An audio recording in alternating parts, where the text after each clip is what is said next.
ఉన్నోడు అదేరి నాటి సిన్నోడు పడాసడా ఉన్నోడు తపాసు చూపుల టైపోడు వీడి తుంటరోడు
గణేష్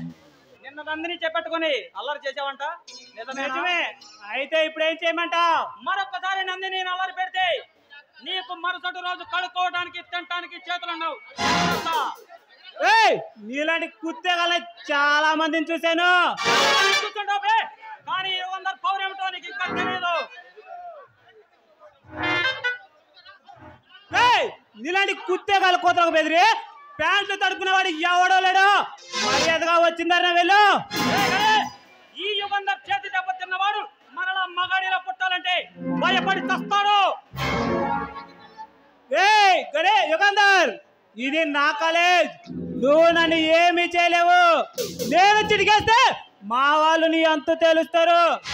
నాకు తెలిసే వాళ్ళు ఈ భూ ప్రపంచంలో ఎవరు లేరురా సంగతి నీ వెనుకున్న వాళ్ళ సంగతి త్వరలోనే తెలుస్తా నువ్వేంట్రా నా సంగతి తెలిసేది నా విషయం నా అన్నకు చెబితే నీ శవాన్ని నాగులేరుకి అంకితం ఇస్తాడు ఆ శవాన్ని నాగులేరుకి అంకితం ఇచ్చే లోపు నీ శవాన్ని పులిచింద్ర డ్యామ్ కు పంపిస్తా నీకంత దమ్ము ధైర్యం లేదమ్మా నువ్వు ఒక సామాన్యుడు మాత్రమే ఈ సామాన్యుడి చేతి దెబ్బ ఎంత ఘాటుగా ఉంటుందో త్వరలోనే తెలియజేస్తాను రా బచ్చా ఈ గణేష్తో పెట్టుకొని ఈ సీమలో ప్రశాంతంగా బతికిన వాడి చరిత్ర లేదు పెట్టుకుంటా నీతో వారు పెట్టుకొని నిన్ను పడగొట్టి ఈ సీమలో మగాడిలా తిరిగి చూపిస్తా ఇక మాటలతో కాలేపని అనొద్దు దమ్ముంటే నన్ను ఢీ కొట్టినరా చూస్తా గణేష్ పొర చేత్తో కొడితే పునర్జన్మ లేకుండా పోతావు అలా కండుగా